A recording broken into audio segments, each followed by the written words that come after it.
इदं सुरूपं तथा वा कलत्रं यशश्चारुचित्र धनं मेरुतुल्यम् मनश्चेन लग्नं गुरोरङ्घ्रिपद्मे ततः किं ततः किं ततः किं ततः किम्. श्री गुरुभ्यो नमः. सर्व वेदांत सिद्धांत सार संग्रहम 288வது श्लोकम. प्रादेशमात्रः परिदृश्यते अर्कः शास्त्रेण संदर्शित लक्ष्ययोजनः मानान्तरेण क्वचिदेति बाधां प्रत्यक्षमप्यत्र हि न व्यवस्था. அதாவது பல பேருக்கு என்ன தோன்றதுன்னு கேட்டா, நமக்கு அனுபவத்துல எது இருக்கோ அது பிரமாணம்னு தீர்மானம் பண்ணி விடுறான். அப்புறம் வேற யாரு சொன்னாலும் அதை கேட்க மாட்டேன். எனக்கு இப்படிதான் தெரியுது, எனக்கு தெரியுறது எனக்கு பிரமாணம், அதனால மத்தவா சொன்னது அது எனக்கு தெரியல, நான் ஏற்றுக்கவும் முடியாது. அப்படி இருக்கிறவளை பார்த்து இந்த ஸ்லோகம் சொல்லப்படுறது. உனக்கு தெரியறதுங்கிறதுக்காக அதை பிரமாணம்னு நம்பிட முடியாது. உன் கண்ணால பாரு, சூரியன் எவ்வளவு பெருசா தெரியுது, பெருசாதான் தெரியுது. பிராதேச மாத்திரா பரிதிருஷ்யத்தே அர்க்கஹா. தூரத்துல இருக்கு, கிட்டத்துல ஒன்னாலும் போக முடியாது, ஆனா தெரியறது எவ்வளவு பெருசுதான் தெரியுது. அதுக்காக நம்புவியா இவ்வளவு பெருசாதான் சூரியன் இருக்கு அப்படின்னு? ஏன்னா சாஸ்திரேன சந்தர்ஷித லக்ஷ்ய யோஜனா, சாஸ்திரம் சூரியனுடைய அந்த விஸ்தாரத்தை பத்தி சொல்லும் போது எப்படி சொல்றதுன்னு கேட்டா, லக்ஷ்ய யோஜன விஸ்தீர்ணம், ரொம்ப பெருசா காண்பிக்கிறது. அவ்வளவு பெரிய சூரியன் உனக்கு தும்னா தெரியுறதுங்கிறதுக்காக எனக்கு இப்படிதான் தெரியுது, அதனால இவ்வளவு பெருசுதான்னு சொல்ல மாட்டேயோனோ. அதாவது சில இடத்துல எப்படி ஆறுதுன்னு சொன்னா, பிரத்யக்ஷமபி, உனக்கு பிரத்யக்ஷமா அந்த விஷயம் தெரிஞ்சாலும் கூட வேற ஒரு பிரமாணத்தினாலே விரோதம் வரும்போது அந்த பிரத்யக்ஷம் தப்புன்னு ஒத்துக்க வேண்டிய அவசியம் இருக்கு. யுக்தி கூட இருந்தா போறோம். இப்ப பாருங்களேன், பூமி சுத்துறதுன்னு சொல்றா. பூமி சுத்துறதுங்கிறத இப்ப எல்லாரும் நம்புறா.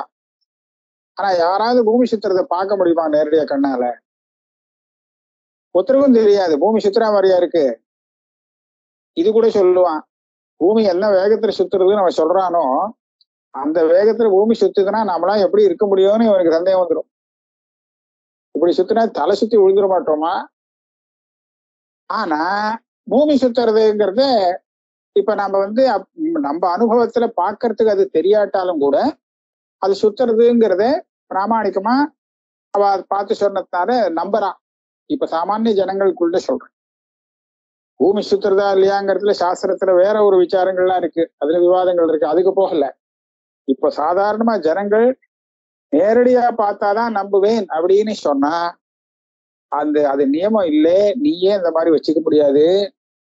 நேரடியா நான் கண்டாதான் அதை நம்புவேன்னு சொன்னா பூமி சுத்துறதை நீ நம்பக்கூடாது, உன்னால அதை பார்க்க முடியாது.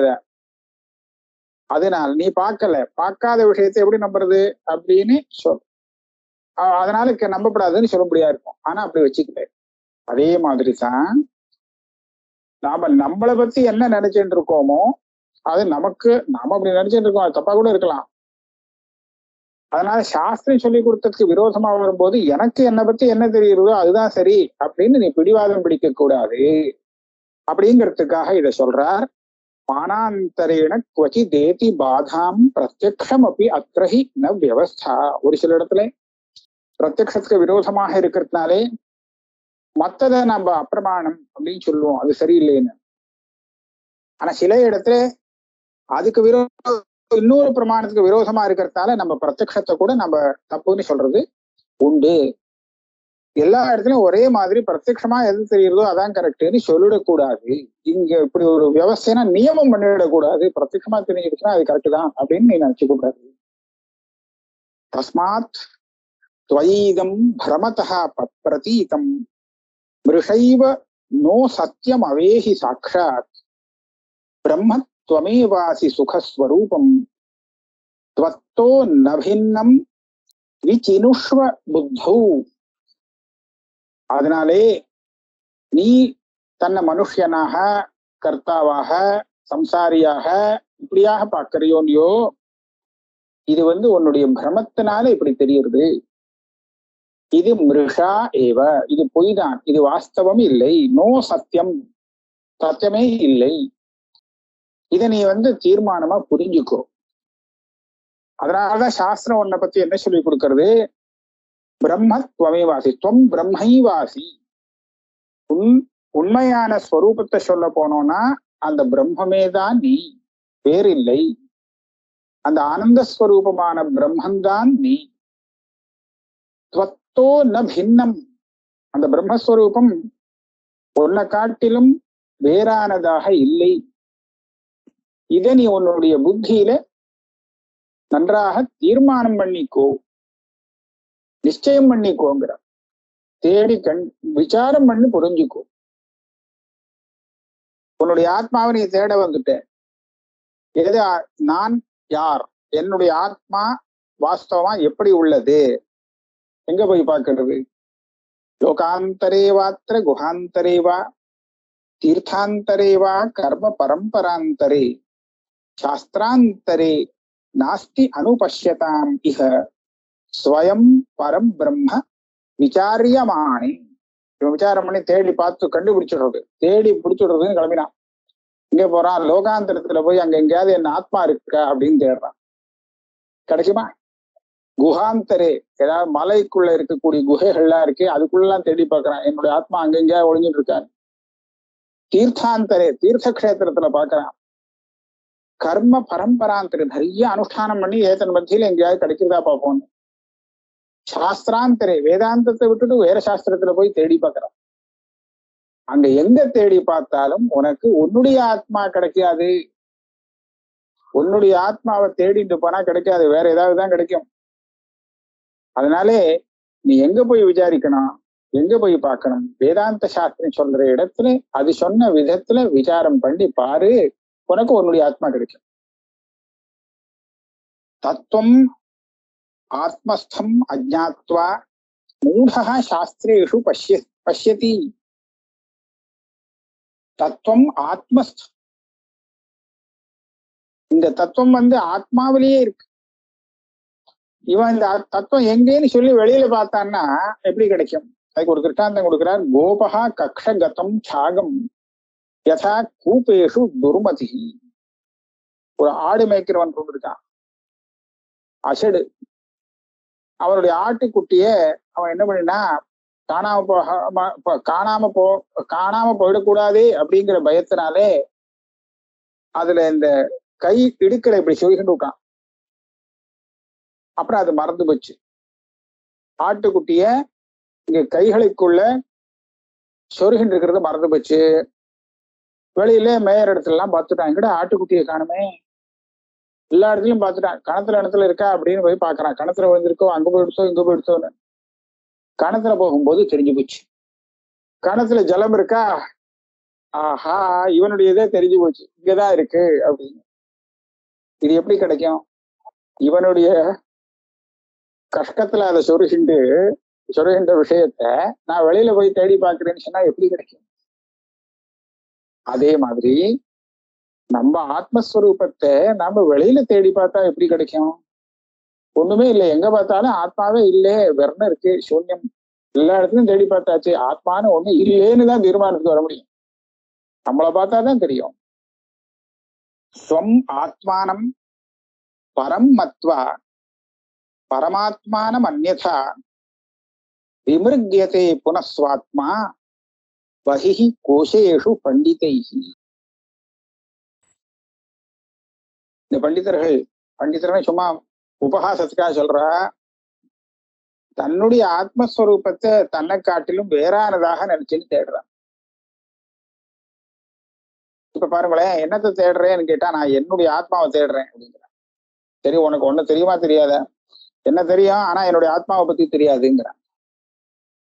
அப்போ அவனை பத்தி தெரியும், ஆனா அவனுடைய ஆத்மாவை தெரியாதுன்னு சொன்னா, அப்ப அவன் வேற, அவனுடைய ஆத்மா வேறன்னு தானே வச்சுட்டு பேசுறான்.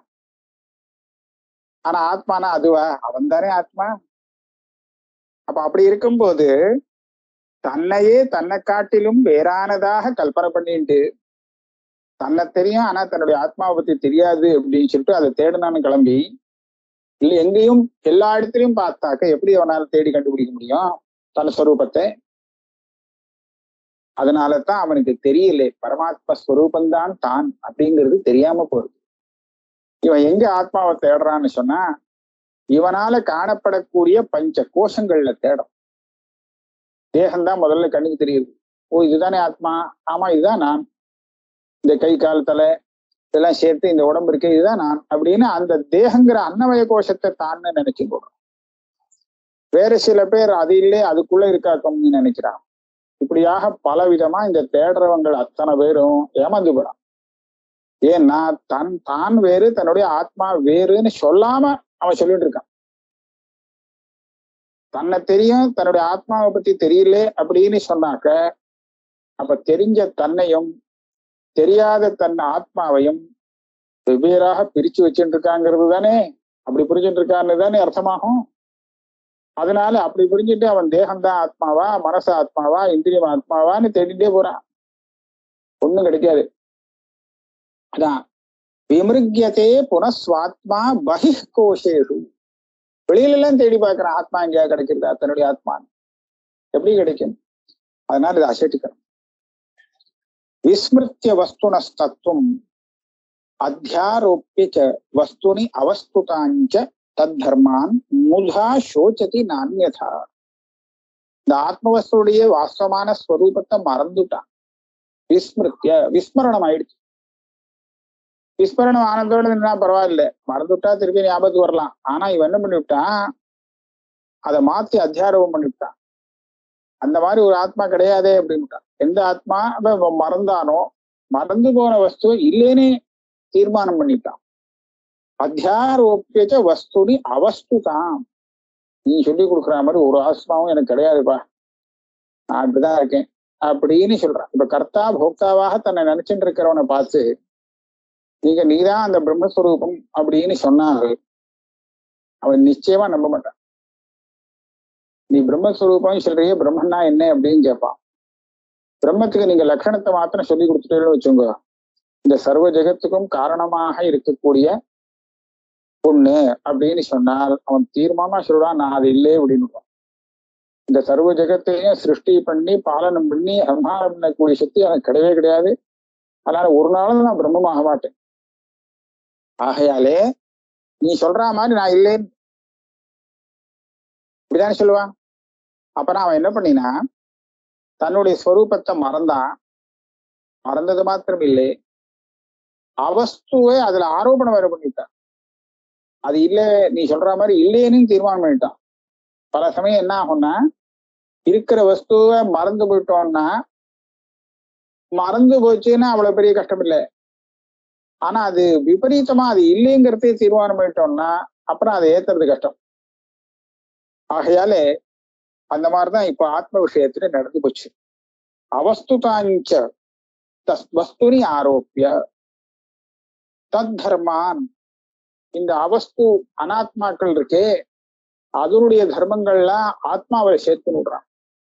அப்படின்னா இந்த மனசுல வரக்கூடிய தர்மங்கள், தேகத்துக்கு வரக்கூடிய விஷயங்கள், வியாதியோ இதையோ எல்லாம் வருமே, அது எல்லாத்தையும் ஆத்மாவில ஆரோபணம் பண்ணிட்டு இவன் பாட்டுக்கு ரொம்ப கஷ்டப்படுறேன் அப்படின்னு சொல்றான். பல கஷ்டங்கள் இருக்கு அப்படின்னு யாரு சொல்றானோ அவன் கொஞ்சம் வேதாந்தம் காண்பிச்ச வழியில யோசிச்சு பார்த்தான்னு வச்சுங்களேன், என்ன கஷ்டம் வந்திருக்கு யாருக்கு வந்திருக்குன்னு விவேச்சனம் பண்ண ஆரம்பிச்சான்னா கஷ்டம் வரலேன்னு ஆயிடுச்சு. இது விவேச்சனம் பண்ணி பார்த்தான், கஷ்டமே வரல. கஷ்டம் கஷ்டமாவே தெரியாது. ஒரு விசேஷம் இருக்கு, இந்த சரீரத்துல வரக்கூடிய சிரமம் இருக்கோ இல்லையோ, இந்த சிரமத்தை நம்ம ஆத்மாவில ஆரோபம் பண்ணி ஆத்மாவுக்கு வந்ததாக நினைக்கும் போது பெருசா பூதாகாரமா தெரியுது. ஆனா ஆத்மாவில அதை ஏத்தி கொள்ளாமல் எங்க சிரமம் வந்திருக்கு, சரீரத்துக்கு வந்திருக்கு அப்படின்னு சரீரத்திலேயே அந்த சிரமத்தை அது எங்க இருக்கோ அங்கேயே விட்டு வச்சிருந்தோம்னா அது அவ்வளவு பெருசா இல்லை. அது சுலபமா மறைஞ்சு போகும். மனசுக்கு வரக்கூடிய சிரமத்தை ஆத்மாவில ஏத்தின்றோமானால் அது பூதாகாரமா பெரிசா இருக்கும். ஆனா மனசுக்கு வந்த சிரமத்தை மனசுலயே வச்சிருந்தோம்னா தானே அழிஞ்சு போயிடுறது. மனசுல துக்கம் வருது, இந்த துக்கத்தை நான் என் மேல போட்டுட்டேன்னா இது கொஞ்ச நாள் நீடிச்சு நிற்கும். ஆனா எங்க துக்கம் வந்திருக்குன்னு நான் காண ஆரம்பிச்சேன்னு வச்சுக்கோங்களேன், இந்த மனசுல வந்த துக்கமும் காணாம போகும். இந்த விசாரம் பண்றதுனால மனசுல துக்கம் நிவர்த்தி, ஏன்னா விசாரம் பண்றதுனால மனசு சுத்தமாயிடும். அதுல வந்து குப்பையெல்லாம் போயிடும், எடுத்து தள்ளிடும் விசாரம். அப்ப அதுல துக்காதிகள்லாம் வேண்டாத விஷயம் தானே மனசுல. அப்ப அந்த விசாரம் பண்ணி இது ஆத்மாவில வந்திருக்கா மனசுல வந்திருக்கான்னு இவன் விவேகம் பண்ண ஆரம்பிச்சானே, ஆனால் சடார்னு அது எல்லாம் மனசுல இருந்து கழட்டு போயிடும். மனசுல கூட இருக்க மனசு சுத்தமாகும். அதுதான் இந்த விசாரத்தினுடைய விசேஷம். அதனாலே அதை எல்லாத்தையும் இவன் வந்து ஆத்மாவில ஏற்றி விட்டுண்டு இவன் பாட்டு சோகப்பட்டு இருக்கான். இல்லைன்னா இவன் சோகம் பண்றதுக்கு ஒன்றும் அவசியமே இல்லை. நானியசான். அதனாலே ஆத்மானாத்ம விவேகந்தே பக்ஷ்யாமி ஸ்ருணு சாதரம் எஸ்ய ஸ்ரவண மாத்திரேன முச்சதே அனாத்ம பந்தனா. நான் உனக்கு இப்ப ஆத்மானாத்ம விவேகத்தை சொல்லி கொடுக்க போறேன். எது ஆத்மா எது அனாத்மான்னு எப்படி பிரிக்கிறது, அதை பிரிச்சு புரிஞ்சுக்கிறதுக்கு உண்டான வழியை சொல்லி கொடுக்க போறேன். இதை நீ ரொம்ப ஸ்ரத்தையோடு கேட்கணும். இதை கேட்டேன்னு சொன்னா உனக்கு அனாத்மாங்கிற பந்தத்திலேருந்து விடுதலை கிடைக்கும். முச்சதே அனாத்ம பந்தனா. இத்யுக்த்வா அபிமுகீகிருத்ய சிஷ்யம் கருணயா குரு அத்தியாரோபாபவாதாபியாம் நிஷ்பிரபஞ்சம் பிரபஞ்சயன் சம்யக் பிராபோதயத் தத்துவம் சாஸ்திரதிருஷ்டேன வர்த்மனா சர்வேஷாம் உபகாராய தத் பிரகாரஹ அத்ர தரிசியதே. 2 ஸ்லோகத்தை சேர்த்து படிக்க ஒரே வாக்கியமா இருக்கிறதால இத்யுக்த்வா இந்த மாதிரி அந்த சிஷ்யனை பார்த்து குரு சொல்லிவிட்டு இப்படி சொன்னதுனால அந்த சிஷ்யனுக்கு குரு மேற்கொண்டு சொல்லக்கூடிய அந்த விஷயம் இருக்கு, அதுல ஒரு கவனம் திரும்பிடுது. இல்லைன்னா அவன் வேற ஏதோ சிந்தையில இருந்தான், கஷ்டத்துல கவலையில இருந்தான். நீ கவலைப்படாதப்பா அப்படின்னு அவனுக்கு ஆறுதலா 4 வார்த்தை சொன்னோம்னா கொஞ்சம் நிம்மதியாகும். மேற்கொண்டு என்ன உபதேசம் பண்றாரோ அதை கவனமாக அவனால கேட்க முடியும். இதுதான் அபிமுகீகரணம்னு பேர். சிஷ்யம் அபிமுகீகிருத்திய, சிஷ்யனை தான் உபதேசம் பண்ணக்கூடிய விஷயத்திலே கவனம் உள்ளவனாக ஆக்கிவிட்டு கருணையா குரு. இவ்வளவுலாம் ஏன் சிரமப்பட்டு ஒரு பண்ணார்னு சொன்னா கருணை தான் காரணம். அப்புறம் அந்த அத்தியாரோப அபவாதாபியாம் நிஷ்பிரபஞ்சம் பிரபஞ்சயன், பிரபஞ்சம் இல்லாத அந்த ஆத்மஸ்வரூபம் அதை தெரிவிக்கணும்னு சொன்னா முதல்ல அதுல பிரபஞ்சம் இருக்குன்னு காண்பிக்கணும். அதுக்குதான் அத்தியாரோபம்னு இது. பிரபஞ்சம் அதுல இருக்குங்கிறத காண்பித்து விட்டு அதுக்கப்புறம் அந்த பிரபஞ்சம் அதுல இல்லே அப்படின்னு அபவாதம் பண்ணணும். இதுதான் அத்தியாரோபம் அபவாதம். இந்த 2ஐயும் வச்சுதான் நிஷ்பிரபஞ்சம் சுத்தமான ஆத்மஸ்வரூபத்தை காண்பிக்கணும். எல்லா இடத்துலயும் அப்படிதான். பல வஸ்துக்களோடு சேர்ந்து ஒரு வஸ்து தெரியுறது, பிரிச்சு புரிஞ்சுக்கணும் அப்படின்னு சொன்னா அது எப்படி தெரியுறதோ அப்படியே முதல்ல காமிப்பான். காமிச்சுட்டு அதுல அதிகப்படியா தெரிகிற வஸ்துவெல்லாம் எடுத்து விட்டு இதுதான் அந்த வஸ்து, நாம தேடின்னு இருக்கிற வஸ்து அப்படின்னு கண்டுபிடிப்பான். ஆரம்பத்திலேயே அதை பாரு அப்ப பாருன்னு சொன்னா பார்க்க முடியாது. ஆஹா, அதுல எப்படி எல்லாம் சேர்ந்து இருக்குங்கிறத காண்பித்து விட்டு சேர்ந்திருக்கிற வஸ்துவெல்லாம் வெளியில தள்ளினா அதை தவிர்த்து விட்டு வெறும் அந்த வஸ்துவை மாத்திரம் காண்பிக்கிறதுக்கு தான் அந்த நியாயத்துக்கு அத்தியாரோப அபவாத நியாயம்னு பேரு. அந்த விதத்திலே இந்த குரு இந்த சிஷ்யனுக்கு அந்த ஆத்ம தத்துவத்தை நன்றாக புரிய வைத்தார். சம்யக் பிராபோதய தத்துவம் சாஸ்திர திருஷ்டேன வர்த்தமனா. சாஸ்திரம் சொல்லி கொடுத்த வழியில அவர் போதிச்சார். தானா ஒரு வழியில போதிக்கல, சாஸ்திரம் காண்பிச்ச மார்க்கத்திலே அது எப்படி உபதேசம் பண்றதோ அதே மாதிரி அந்த தத்துவத்தை உபதேசம் பண்ணார். சாஸ்திரம் ஆட்டம் இப்படி உபதேசம் பண்றது. குரு கூட உபதேசம் பண்ணும்போது நான் சொல்றேன் இப்படிதான் அப்படின்னு சொல்ல மாட்டாராம். இப்படி சாஸ்திரம் சொல்றது அப்படின்னு தான் சொல்லி தருவார். நான் சொல்றேன்னு சொல்ல மாட்டார். யாஜ்ஞவல்கர்கிட்ட கார்கி அப்படிங்கிறவ கேள்வி கேட்டா. அது ஒரு பெரிய வாக்கியுத்தம்.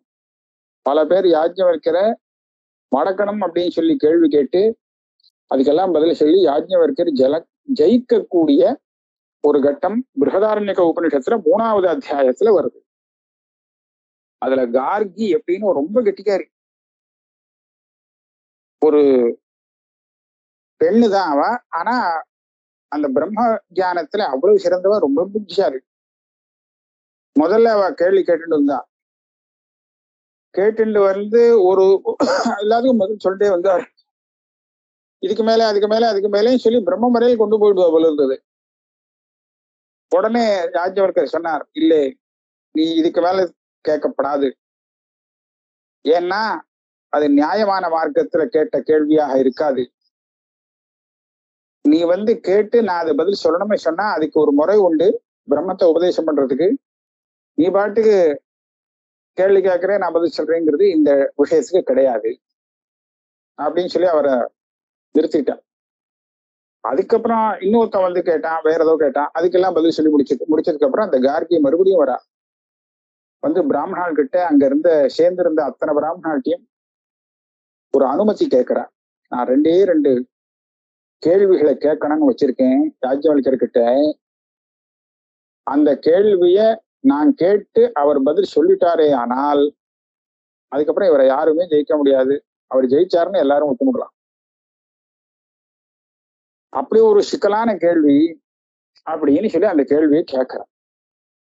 இப்ப பிராமணர்களுடைய அனுமதி வாங்கிண்டு அந்த கார்கி இந்த கேள்வியை கேட்கறதுனாலே யாஜ்ஞவல்கர் இதுக்கு பதில் சொல்லாம இருக்க முடியாது. ஏன்னா நான் சொல்ல மாட்டேன், இது நியாயம் இல்லை அப்படின்னு இவர் சொன்னார்னா மற்ற பிராமணர்களை அவமதித்ததாக ஆகும். அது யாஜ்ஞவல்கருக்கு இஷ்டம் இல்லை. அதனால எப்படி பதில் சொல்றாரு அப்படின்னு கேட்டா, இப்படியாக பிராமணாலாம் சொல்றா அப்படின்னு சொல்லி பதில் சொல்லிவிட்டார்.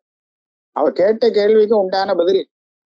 அந்த பதில என்னன்னு சொன்னார்னா, நீ கேட்ட அந்த கேள்விக்கு உண்டான பதில பிராமணாலாம் இப்படியாக்கும் சொல்றா அப்படின்னு அவ சொல்ற மாதிரி இன்னொருத்தர் சொல்ற மாதிரி சொல்லிவிட்டார். நேர தான் சொல்ற மாதிரி வச்சுக்கல. அதுதான் கெட்டிக்காரத்தனம். அந்த மாதிரி இந்த இடத்துல சாஸ்திர திருஷ்டேன வர்த்மனா தத்துவம் பிராபோதயதி. நான் குருவா இருக்கிறவன் நான் சொல்லி கொடுக்குறேன் உனக்குன்னு சொல்ல மாட்டான். சாஸ்திரம் இப்படி சொல்லி கொடுக்கறது அப்படின்னு சொல்லு. இதுதான் சாஸ்திரம் சொல்லி கொடுக்கறது. அதனால தன்னுடைய அனுபவம் எனக்கு இப்படிதான் தெரியுதுன்னு சொன்னா அது எப்படி நம்ப முடியும்? சாஸ்திரம் சொல்லி கொடுத்தாதான் நம்ப முடியும்.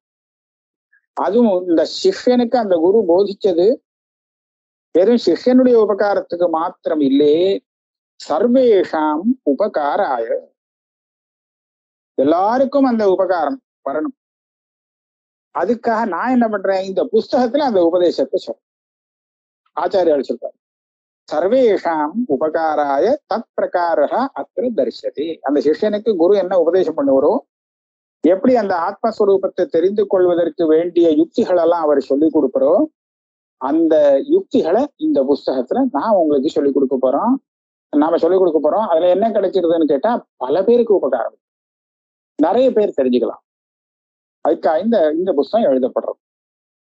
சும்மா ஆரம்பிக்கிறார், வஸ்துனி அவஸ்து ஆரோபோ யஹா சஹ அத்தியாரோப இதீரியதே அசர்ப்பூதே ரஜ்வாதௌ சர்ப்பத்வ ஆரோபணம் யதா. இங்க அத்தியாரோபம் அபவாதம்னு 2 சப்தங்கள் வந்து.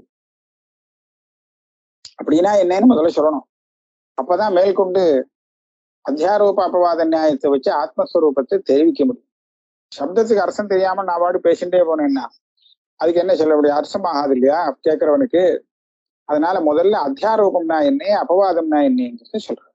அத்தியாரோபம் என்னதுன்னு சொன்னா, வஸ்துனி அவஸ்து ஆரோபா. வாஸ்தவத்துல ஒண்ணு இருக்கு, ஆனா இவனுக்கு அது வேறையா தெரியுது. வாஸ்தவத்துல அங்க இருக்கிறது கயிறு, ஆனா இவங்களுக்கு அது பாம்பா தெரியும் அப்படின்னு சொன்னா இதுக்குதான் அத்தியாரோபம். அவஸ்துவை ஆரோபம் பண்றது. எதுல? வஸ்துனி அங்க இருக்கிறது வேற ஏதோ, வாஸ்தவம் வேற, ஆனா அவாஸ்தவமா ஒண்ணு அதுல தெரியுது. அதுவாக இந்த வாஸ்தவம் தெரியுதுன்னு சொன்னா அதுக்கு அத்தியாரோபம்னு பேரு. உதாரணம், அசர்ப்பூதே ரஜ்வாது. ரஜ்ஜுதான் இருக்கு, ரஜ்ஜுவோ தடியோ கம்போ ஏதோ ஒண்ணு கிடக்கு, ஆனா சர்ப்பம் இல்லை. அப்பேற்பட்ட அந்த வஸ்து இவனுக்கு எப்படி தெரியுது? சர்ப்பமாக. இதுதான் சர்ப்பத்துவ ஆரோபணம். யதா இது தெரியும் போது இது அத்தியாரோபம்னு தெரியாது. இது அத்தியாரோபம்னு அப்புறமா தான் அவன் கண்டுபிடிக்கணும். ஏதோ ஒரு விதமா அவனுக்கு கிட்ட போனதுக்கு அப்புறம் ஆஹா இது ரஜு தானே அப்படின்னு தெரிஞ்சுடுச்சுன்னு வச்சுக்கோ. அப்பதான் ஓஹோ நான் ஏற்கனவே பார்த்தது தப்பு, அது அத்தியாரோபம். அது சர்ப்பமா பார்க்கும்போது அடாடா பாம்புதான் இது அப்படின்னு தான் அவனுக்கு தோணும். இது ஆரோபம்னு அப்போ தெரியாது. இதுக்குதான் சொல்லுவா பாதம் வந்ததுக்கு அப்புறம் தான் அது அத்தியாரோபம்ங்கிறதே நமக்கு தெரியும்.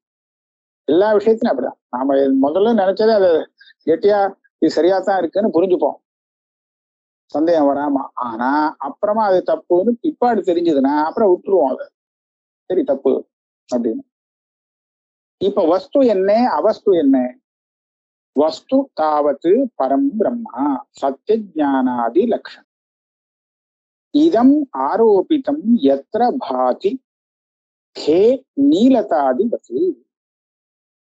வஸ்துங்கிறது இங்க நமக்கு வேதாந்தத்துல ஒன்னே ஒண்ணுதான். அது என்னதுன்னா பரம் பிரம்மா. அது ஒண்ணுதான் வஸ்து, பரமார்த்தமா இருக்கக்கூடிய வஸ்து அதுதான்.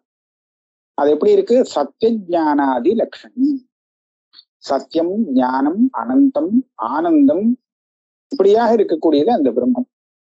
இப்படிதான் வேதம் சொல்லி கொடுக்கிறது பிரம்மஸ்வரூபம் இப்படி இருக்குன்னு. அப்புறம் அது அப்படி தெரியுறதோ உங்களுக்கு? யாருக்காவது தெரியுறதா? உங்களுக்கு தெரியுமா? பார்த்திருக்கீங்களா?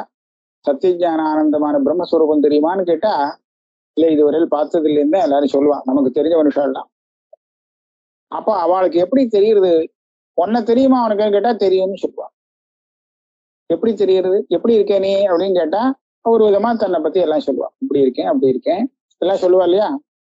அப்ப என்ன ஆச்சு? சத்தியஞான ஆனந்தமா இருக்கேங்கிறது மாத்திரம் சொல்லவே மாட்டேன். ஏன்னா அவளுக்கு அது தெரியல. தெரியலனா ஏன் தெரியல? அதுல இவ ஆர்வம் பண்ணிவிட்டா. மனுஷனா இருக்கேன், மனுஷனுக்கு சௌக்கியம் பாக்கிய விஷயங்கள் பிரபஞ்சம் பூரா இதம் ஆரோபிதம் எத்திர பாதி. நாம பார்க்கக்கூடிய அத்தனையும் எந்த ஒரு சத்தியத்துல ஆரோபிக்கப்பட்டு நமக்கு தெரிகிறதோ,